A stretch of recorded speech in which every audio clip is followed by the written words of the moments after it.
है। अरे दूसरा की वाणी इतनी घातक होती है, अगर उसको रोकना नहीं आता तो जैसे दुर्योधन वाणी को नहीं रोक पाया, द्रौपदी वाणी जो बोली थी उसको न रोक पाया, क्योंकि महाभारत में ये प्रसिद्ध है। अब वो एक खंड प्रस्त में एक ऐसा बनाया, महल बनाया भगवान कृष्ण की सहायता से, और उसके अंदर जो है वो क्या था, वो बनाने वाला उनकी सहायता से बनाया, वो विश्वकर्मा जी ने बढ़िया महल बनाया उसको। तो ऐसा बनाया वो, जब पानी दिखाई देता वहां तो जल है, और जहाँ जल दिखाई देता वहां पानी था। अब वो उनकी दासी खड़ी थी और वो गया प्रशंसा सुन करके दुर्योधन गया, तो दुर्योधन गया तो कहते राजाधिराज अगर पानी है, तो पानी वो देखा हमारी ऐसे दिखा रही है, मजाक कर रही है, तो ऐसे करके कहाँ पानी है, ऐसे करके वो जो समतल पर चला और जमीन जहाँ दिखाई दे रही थी वहां गया वो, और वो पानी में जा गिरा। पानी में जा गिरा तो द्रौपदी ऊपर थी। अब वो दासी हंसने लगी, द्रौपदी बोली अंधा की औलाद अंधी होती है, ये पानी बोली। अब उनका वो तो बात तो सत्य थी, पिताजी अंधा था उनका। अब वो भी जो दासी की नहीं माना, वो यहाँ से भी अंधा था, दिमाग से भी अंधा था, तो वो उसकी भी नहीं माना, और वो उस पानी में जा गिरा तो वो भी तो अंधा ही था। तो फिर वो गिरा तो ये नहीं रोक पाया उस वाणी को, इसलिए महाभारत हुआ। सब जानते हैं महाभारत हो गया उनसे, खून की नदियां बह गई उनसे। इस वाणी को न रोकने से, बात यह है, उस वाणी को न रोक पाने से। अब दूसरा की वाणी थी, द्रौपदी की वाणी थी, वो न रोक पाया दुर्योधन, तो महाभारत हो गया। ऐसे आज कर में महाभारत होता है, वाणी को न रोकने से होता है। ये वाणी को नहीं रोक पाता, वाणी को जानता ही नहीं है, दूसरा की वाणी को कैसे रोका जाता है। तो दूसरा की वाणी को रोकने के लिए एक उदाहरण से समझिए। एक उदाहरण है कि एक संत था, उनके पास में उनका शिष्य था, 10 प्रकार के जो संत थे उनके साथ में सेवा करने वाला। वो जो संत थे तो वो एक आड़ू आया, मूर्ख आया एक, और वो मंत्र जी को गाली गलौज से पेश होता हुआ आया। तो मंत्र जी स्वयं सुन लिया उसको। अब वो स्वयं सुना तो उसको एक समझाना भारी पड़ेगा, उसको ऐसे संकेत से समझाया, ऐसे संकेत से सबको शिष्यों को कंट्रोल कर लिया उसने, तो कोई बोलना नहीं, इस संकेत से समझा दिया। तो वो कोई भी नहीं बोला उनके बाद में। अब वो अध घंटा तो वो कोई भी नहीं बोला, तो कोई जो मूर्ख होता है तो वो ज्यादा बढ़ता है उसके ऊपर, बहुत ज्यादा बड़ा। तो अब विपक्ष जो बोलने वाला ही नहीं था, तो अब क्या करके बढ़ के क्या करे, बोल के ले जाए, क्या करे। आध घंटा हो गया उसको बोलने से। मंत्र जी बोला कि भाई अतिथि सत्कार करो, ये बोला। तो उनका शिष्य लोग था, वो देखा कि महाराज गुरु जी अगर आप नहीं होते थे इनका सत्कार ही करते हम, पर आपने ये जबान बंद कर दी हमारी। तो इसलिए वो गुरुजी बोल रहे हैं कि तुम्हारे अंदर जो चल रहा है उसको मैं देख रहा हूँ, तुम्हारे अंदर चल रहा है उसको मैं समझ रहा हूँ, पर ये आप विचार तो करके देखो, अब दूसरा की चीज पर हमारा हक होता है क्या। तो शिष्य को बोला ये, अगर तुम्हारे अंदर चल रहा है उसको मैं जान रहा हूँ, तुम्हारे अंदर जो उठ रहा है उसको मैं देख रहा हूँ, तो दूसरा की वाणी जो है, दूसरा की वस्तु है, उसके ऊपर हमारा हक है क्या? नहीं है। और वो जो आकाश में जा रही है वाणी, उसको आप जबरदस्ती पकड़ के स्वयं भी परेशान हो रहे हो और परेशानी की सोच रहे हो। तो हमारा फर्ज बनता है, ये जो अतिथि बन के आया है, हमारे द्वार पर आया है, इसका सत्कार होना चाहिए। तो पानी पिलाओ इसको, जो वाणी बोलता है ज्यादा तो उसका कंठ सूखता है, तो पानी पिलाओ। तो वो समझ में आए शिष्यों को, उसको पानी पिलाया गया। तो देखो दूसरा की वाणी को रोक लिया, दूसरा की वाणी थी, वो कितनी घातक वाणी थी, उसको रोक लिया। दुर्योधन नहीं रोक पाया, इसलिए तो महाभारत हुआ। आज लोग छोटी छोटी बात को, उस वाणी को नहीं रोक पाता, तो घर घर में लंका कांड हो रहा है, घर घर में परेशानी हो रही है। एक दूसरे की बात को जो है ऐसे लेकर के परेशान हो जाता है। तो ये दूसरा की वाणी को भी रोकना, इसमें जो वाणी को रोकना है, इसमें है ये बात, ये बता रहे भगवान कि वाणी को रोको पहले। तो आपकी वाणी को 4 प्रकार से रोका, दूसरा की वाणी को भी रोका, और एक शास्त्र की वाणी उसको भी रोको। रोकना क्या होता है, जैसे इस कान से वाणी सुना हमने और इस कान से निकाल दिया, तो रोक नहीं पाया। अच्छा, इस कान से सुना मुंडा से बड़बड़ा दिया, निकाल दिया, वो काम में नहीं आया, निकल गई, काम की तो है नहीं, जीवन में आया नहीं। यहाँ से सुना हरदा तक पहुंच गई। हम जानते हैं कोई भी लत लगा लेते हैं बुरी, कोई आदत बना लेते हैं, बीड़ी पीते हैं, शराब पीते हैं, गुटखा खाते हैं, कई प्रकार की गंदी आदतें बनाते लोग बनाते हैं, देखते हो आप सब। वो हरदा से जानता कि बुरी आदत पड़ गई, और छूटती नहीं है, उसको छोड़ नहीं पाता वो, तो हरदा से जानता। कान से सुना, पहले प्रशंसा सुना कि ये क्या खाएगा, ये क्या करेगा, इसको ऐसे कर करके वो सीखा, दूसरों से सुन करके वाणी को कान से सुना, सीखा, आदतों को सीखा, पेशनों को सीख लिया लोग, कई प्रकार की देख देख करके सुन करके पेशना को पूरी करते हैं लोग, और वो ऐसी आदत बनाता लोग, और वो ऐसी आदत बना करके और रोक नहीं पाता उसको, तो रुकता नहीं है। यहाँ से जानता है, हरदा से जानता है, फिर भी वो उसको नहीं रोक पाता, वो करता ही है, मजबूरी में करता है वो। तो ऐसे वाणी नहीं रुक पाई, तो इनका तात्पर्य वाणी को रोको। तो चार प्रकार से तो अपनी वाणी को रोको, चार प्रकार की तो अपनी वाणी है, उसको रोको। दूसरा की वाणी, जैसे कोई मूर्ख बोल रहा है उसकी वाणी को, उसकी वाणी समझ करके छोड़ दो, उनका वाणी उनको फल देगी, तुमको तो देने वाली है नहीं, इसलिए उसको छोड़ो। दूसरा की चीज है, उस पर आपका हक भी नहीं है, उसको छोड़ दो। दूसरा ग्रंथ है, शास्त्र है हमारे, जैसे बताया महापुरुष बता रहे अपना, इसकी बात है, तो इसको रोको। रोको मतलब अंदर जाने के बाद में बाहर मत आने दो, अंदर रोको उसको। रोको, रोकने का मतलब अंदर भी रोकना है, बाहर की को बाहर रोको, ये भी रोकना है। बाहर की को बाहर रहने दो, उसको बाहर रोको, काम की नहीं है, आपका उपयोग करो उसको, क्या लेना है क्या छोड़ना है छोड़ दो उसको, छोड़ने लायक उसको छोड़ो, और ग्रहण करने लायक उसको रोको, है। तो ये वाणी को रोकना है, शास्त्र की बात को रोको, गुरु की बात को रोको, ये रोकना है। और बेकार की बात करता है, जितना बतौरी हो जाता है, लोग बतौरी बोलते हैं, लोग में बतौरी कहते हैं उनको, आदत बन जाती है, मेरी सुने दिन भर ऐसे लगाते हैं, कोई भी उनकी आदत बना लेते हैं बोलने की, तो वो बेकार की फजूल की बात वो हाँ वो भी नहीं करता, तब भी वो बोलता रहता है। इसे बेकार की वाणी को भी नहीं बोलो। तो ये वाणी की एक प्रकार की हुई, चार प्रकार की तो अपनी वाणी को रोकना हुआ, दूसरा की वाणी को रोकना हुआ, तीन प्रकार से वाणी बताया हमने वो हुआ, और ये एक प्रकार की जो बेकार की वाणी है इसको रोकना हुआ। इस प्रकार से ये वाणी को रोकना अगर आ जाएगा तो बहुत परेशानी आपकी हल हो जाएगी। और अगर वाणी को रोकना नहीं आया आपको, तो ये जितनी मुसीबत है इसी को लेके है, इस वाणी मूल है इसके अंदर है। वाणी के लिए बताया, तो जीव के लिए बताया, जीव से होता है ना शब्द का उच्चारण। बोला कि तू अगर नहीं मानेगी तो तुझे मैं काहे मानूंगी, तुमको निकला दूंगी बाहर। ये वाणी जो दांत 32 है, इनसे बराबरी किया इसने, है कि तू नहीं मानेगी, कि तू क्या नहीं मानेगी, मैं ऐसी हूं जो तुम सबको बाहर करा दूंगी, मैं निकला दूंगी बाहर। एक में ऐसी चोट मारते लोग, 32 को बाहर निकाल देते हैं, देखते हो नहीं। तो उसमें कारण क्या है, ये जबान एक छुरी है, वाणी एक छुरी है, शब्द ऐसा घाव करता है, जीवन पर नहीं छोड़ता उसको। तो ये वाणी को रोकने के लिए बोल रहे हैं भगवान। तो वाणी को रोकना इस प्रकार से है। दूसरा इसका है द्रव्य का संग्रह नहीं करना, ये पहला हुआ, 5 में से पहला हुआ है, 5 में से पहला हुआ है, वाणी को रोकना हुआ है। ये आपके काम की चीज है, इसको याद रखो, ये पूजा है, ये सब कुछ है, ये सब कुछ हो गया, ये मंदिर है, ये सब कुछ हो गया। क्योंकि महापुरुषों की जो वाणी है वो आपका हित के लिए, महापुरुषों के लिए नहीं है। तो इसको ग्रहण करो, इसको जीवन में ले आओ, जीवन में चरितार्थ करो, तो सफलता मिलेगी आपको, इसलिए बता रहे हैं। तो दूसरा बताया ये द्रव्य का संग्रह न करना। द्रव्य कहते हैं धन को, धन चलाचल संपत्ति को कहते हैं। संसार की जितनी भी चलाचल संपत्ति, इसका नाम है द्रव्य, धन।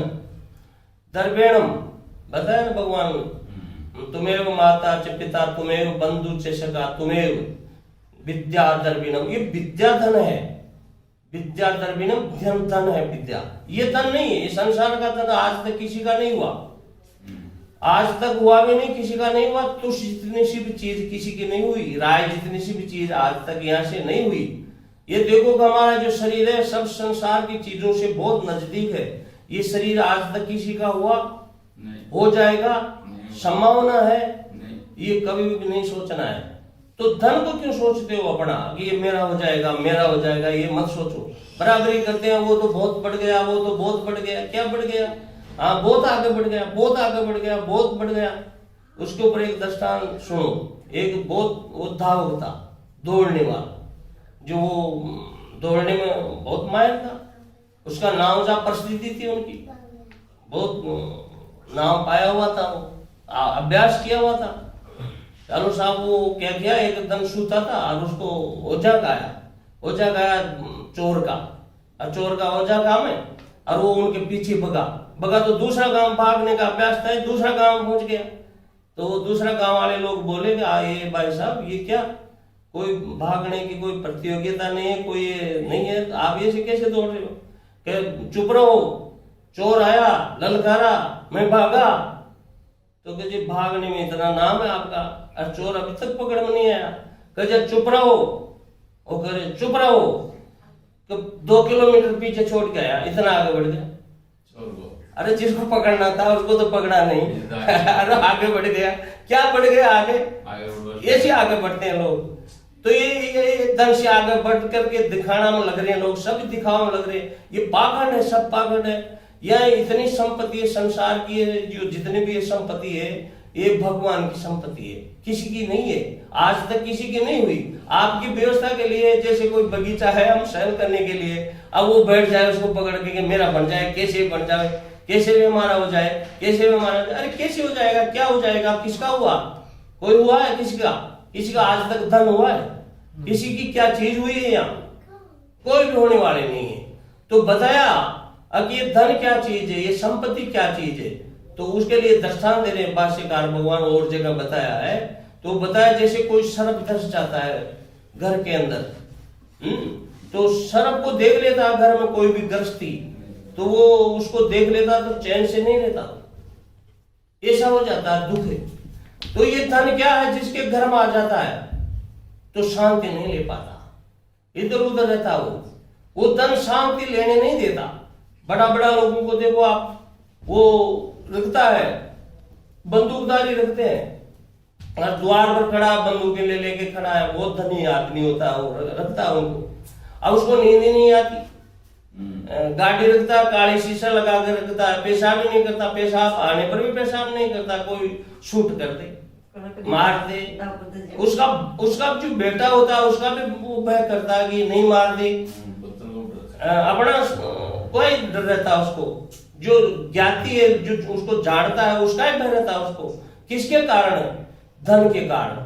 तो धन से भी शांति नहीं मिलती किसी के। और करता है ये धन किसके लिए करता है? जीवन भर किसके लिए धन करता है? शांति के लिए, सुख के लिए। जितना भी प्रयास करता है आदमी किसके लिए करता है? शांति के लिए, सुख के लिए।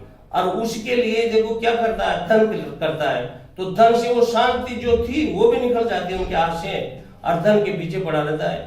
तो धन से शांति नहीं होती। अरे प्रारब्ध में होता, वो मिलता है, उसको सोच करके उपयोग करो जीवन का। जो भी मिलता है उसमें संतुष्ट होकर जियो, और उसका सदुपयोग करके जियो, ये बताया भगवान। तो द्रव्य का संग्रह नहीं करना है, संग्रह का मना है। तो संग्रह ऐसा बना देता आदमी को, खुद के लिए भी नहीं लेता, वो इतना कंजूस बनाता है।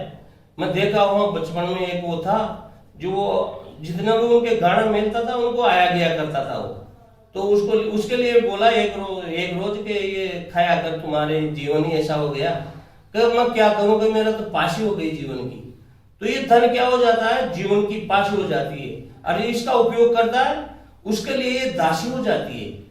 उपयोग करता है जिसके लिए धन दासी है, और उपयोग न करके संग्रह करता है उसके लिए धन पाशी है। इसलिए महापुरुष कहते हैं उसका संग्रह न करो, संग्रह नहीं करना चाहिए धन का।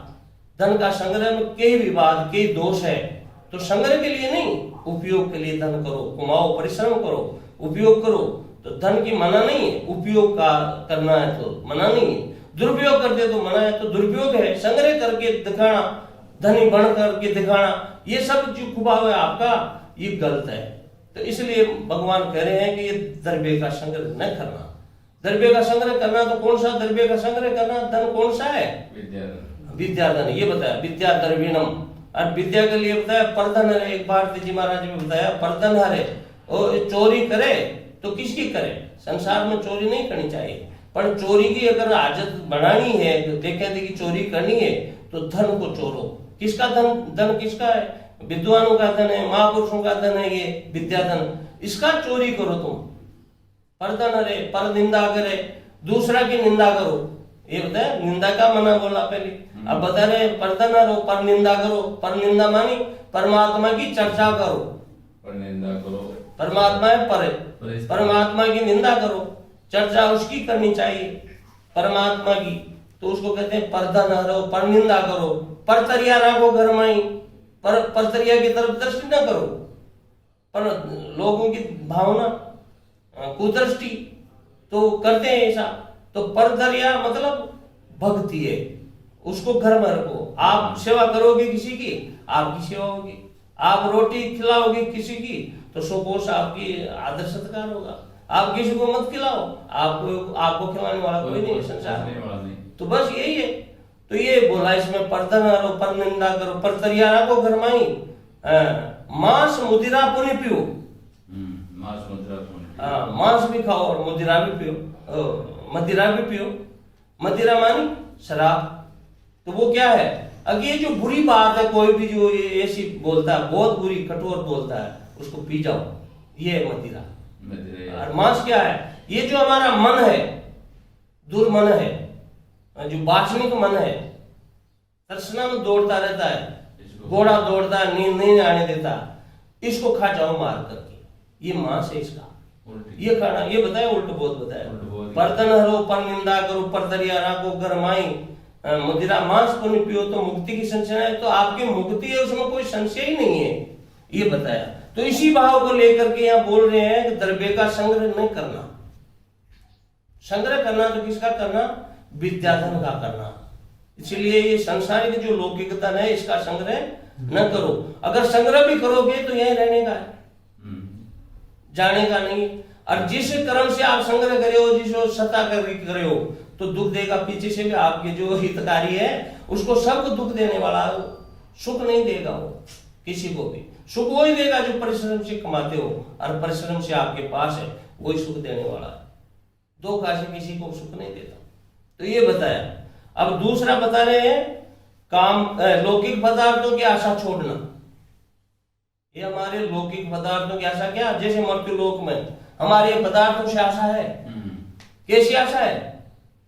ऐसी आशा है, एक दृष्टांत से बताऊं। जैसे एक गधा था नट का, और एक गधा था धोबी का। तो धोबी का सूखा कपड़ा ले जावे और सूखा ही लावे, तो वजन नहीं ढोना पड़े उसको, भार नहीं ढोना पड़े उसको, और वो नंदी की तीर पर है, वो अच्छी अच्छी धोबड़ी खाने को मिले। और एक था नट का गधा। पहले नट आया करता था बड़ी द्रोप करके, उसका जो जितना भी भार था वो गधा को ऊपर खींचता था, बांस बढ़त जिसको बोलते हैं। तो उसके ऊपर वो जो उनकी लड़की तार बना करके उस तार पर चढ़ती थी, तो उनसे चढ़ने से पहले वो नट बोलता था, अब देख लड़की तार से नीचे गिर जाएगी तो तेरी शादी गधा के साथ करूंगी, कर दूंगा मैं, ये बोलता। तो वो गधा सोचता था, जो वो दोनों वार्तालाप किया कि भाई साहब तू दुबला बहुत हो रहा है। एक गधा से बोला, अरे तो आप तो अष्टपुष्ट हो रहे हो।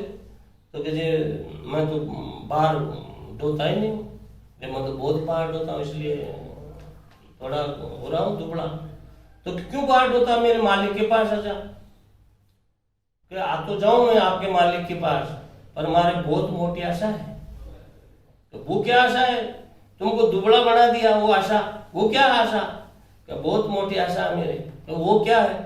कि जो वो तार पर चढ़ती है लड़की, तो उसको बोलता है देख लड़की गिर जाएगी तो गधा के साथ शादी कर दूंगा। इस बात को सुन करके मैं देखता हूँ, कभी तो आशा लगा रखा हूँ, कभी तो गिर जाएगी तार से, और कभी तो हमारी शादी हो जाएगी।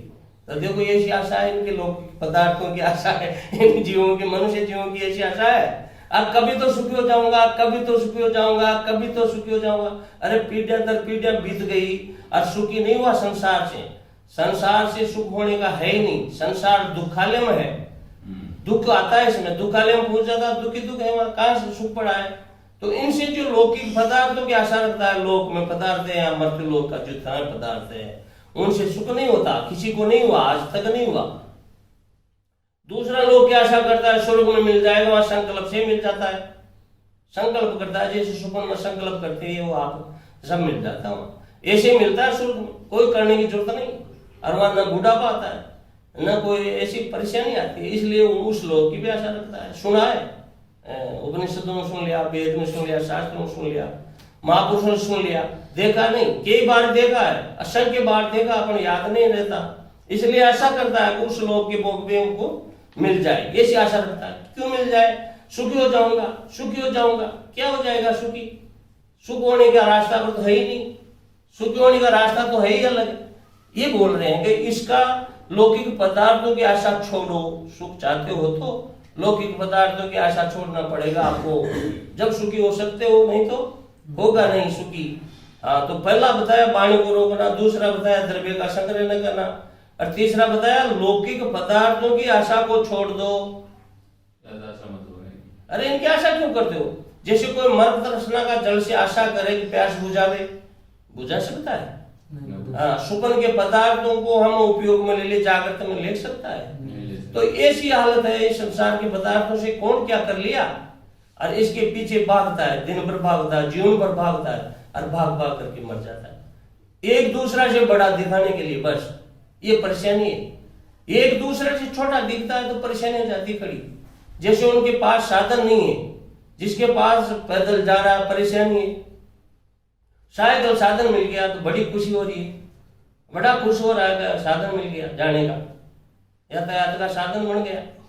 अब उनके पास के साइड में से मोटरसाइकिल निकलती है तो परेशान हो जाता है, कोई जीवन में जीवन नहीं मोटरसाइकिल। हाँ, और जिसके पास ऐसी आशा रख करके कोई मोटरसाइकिल प्रारब्ध से आ जाती है तो वो बड़ा खुश हो जाता है, और उनके पास में से बंद गाड़ी निकलती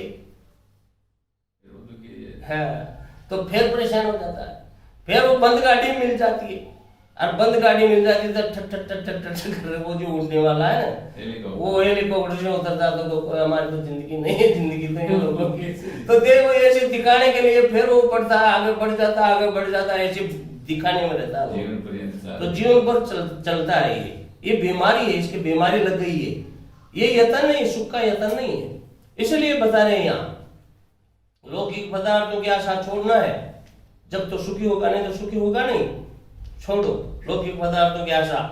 और दूसरा है कामनाओं का त्याग करना, कामनाओं का त्याग करना। कामना है इस लोक के भोगों की पदार्थों की और परलोक के भोगों की पदार्थों की, ये जो कामना है इसका त्याग करना है, ये परेशानी। ये सब क्या है? अनित्य एकांत में रहना, ये भी बताया। तो एकांत का मतलब ये नहीं कि साधु महाराज होकर के ये बैठ जाओ, एक तरफ बैठ जाओ, गुफा में धस जाओ, ये बात नहीं है।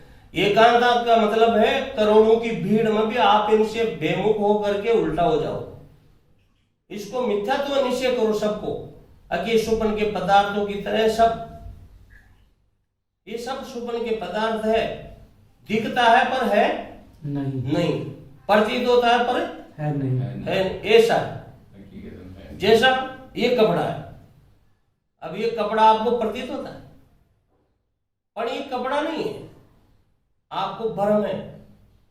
वो भ्रम क्यों हुआ? अब इस भ्रम के लिए अधिष्ठान की जरूरत होती है। अधिष्ठान है इसका सूत तंतु, ये तंतु आपको कपड़ा रूप में प्रतीत हो रहा है, कपड़ा नहीं है। कपड़ा तो नाम रखा है, थोपी हुई कल्पना चीज है, जैसे आपका शरीर का नाम रख दिया जो भी व्यवहार चलाने के लिए, तो व्यवहार चलाने के लिए है, तो हकीकत में कोई चीज नहीं है। अरे उसको क्या है परेशान करने वाला कौन है? कपड़ा। अरे कपड़ा कोई चीज ही नहीं है, कपड़ा नाम की कोई चीज नहीं। अरे नाम क्या है? जैसे नाम रख दिया मांगीला, मांगीला शरीर के बाद में नाम रखा है, शरीर के बाद में नाम रखा है, थोपी हुई कल्पना है। अब रोता किसको है? मांगीलाल। कौन आया? मांगीलाल। कौन बैठा? मांगीलाल। कौन खा रहा? मांगीलाल। कौन सो रहा है? मांगीलाल। ये किसके लिए बोल रहे हैं? अरे वो जो थोपी हुई कल्पना है उसके लिए बोल रहे हैं। ये जितने भी संसार के नाम करके जितने भी पदार्थ प्रतीत हो रहे संसार के, ये सब थोपी हुई कल्पना है। इसके लिए भाष्यकार भगवान कहते हैं ब्रह्म सत्यम जगन मिथ्या। ये ब्रह्म ही सत्य है, जो इसमें पहले वेद मंत्र में आया, सत्यम ज्ञान अनंतम ब्रह्म। तो ये बोल रहे हैं ब्रह्म सत्यम जगन मिथ्या, ये सारा जगत मिथ्या है। कैसे मिथ्या है? इस कपड़ा की तरह, जैसे आपका नाम प्रतीत होता है और नाम प्रतीत होने पर भी वो पदार्थ नहीं है। आपका शरीर में देखो, शरीर नाम रख दिया, इसका शरीर नाम की कोई चीज ही नहीं है, थोप दिया, व्यवहार करते, व्यवहार चलता है, शरीर है करते हैं। तो कोई भी संसार की ऐसी कोई वस्तु नहीं है, इसकी कामना न करो, ये बोल रहे हैं यहाँ। इसकी कोई कामना न करो, इसकी कामना करके क्या कर लिया कोई? क्या कर लेगा कोई? क्या हासिल कर लिया? कुछ नहीं, कुछ भी नहीं। दुख प्राप्त हुआ उसको, दुख ही रहता है। जैसे वो दुख के लिए बताया, बंदर होता है ना, बंदर पकड़ने वाला होता है ना, तो एक सकड़ा मुखी एक वो गड़ा पकड़ता है और उसमें दिखा कर ज्यादा जहाँ बंदर होता है वहां उसको भूंगड़ा दिखा के डालता उसमें। अब भूंगड़ा दिखा के डाला उसमें और वो भूंगड़ा के प्रिय होता है तो मुट्ठी तो ऐसे बनाता है वो। अब वो मुट्ठी पर था अंदर खाने की चीज, अब मुट्ठी भूल गई, वापिस नहीं निकलता। अब भ्रम करता है अंदर पकड़ लिया, छोड़ता नहीं उसको, तो वो उसको वो आप पकड़ता है, बंदर पकड़ने वाला वो आप पकड़ता है उसको, इतने में। तो देखो ये मनुष्य इस संसार को पकड़ लेता है, इसकी पकड़ देखो मन की पकड़ है, संसार को पकड़ लेता है, अब छोड़ता नहीं। अब सुखी होने का तो प्रश्न नहीं, वो बाजीगर नचाता है, फिर उसको बंदर को जैसे नचाता है बाजीगर, ऐसे नचाता है इसको। यह हालत हमारी मन करता है, इस सब जीवों को बांध करके संसार पकड़ा करके, संसार को पकड़ करके और जगह जगह नचाता पड़ता है। इसलिए बताया कि एकांत में होना है, इनसे कामनाओं का त्याग करके नित्य एकांत में रहना है, ये बता रहे हैं। ये 5 चीज हो गई। तो इस 5 चीजों से ये क्या बताया है कि ये 5 ये सब योग का पहले द्वार है, ये पहला द्वार है योग का, परमात्मा। हाँ। और ये उल्टा हो जाओ तो विपरीत हो जाओ तो ये भोग का भी पहला द्वार है। अब भोगी तो सभी परेशान है, रोगी भोगी है, सब परेशान है सब। इसलिए ये बताया योग का द्वार पूछना है तो ये 5 चीज है, ये करना है आपको, तो योग का द्वार मिल जाएगा, पहला द्वार मिल जाएगा, ये बताया। बोलो सच्चिदानंद गुरु भगवान की जय। तो आरती बोलो। आरती सतगुरु देवा रे आरती। एक मिनट कहीं कहीं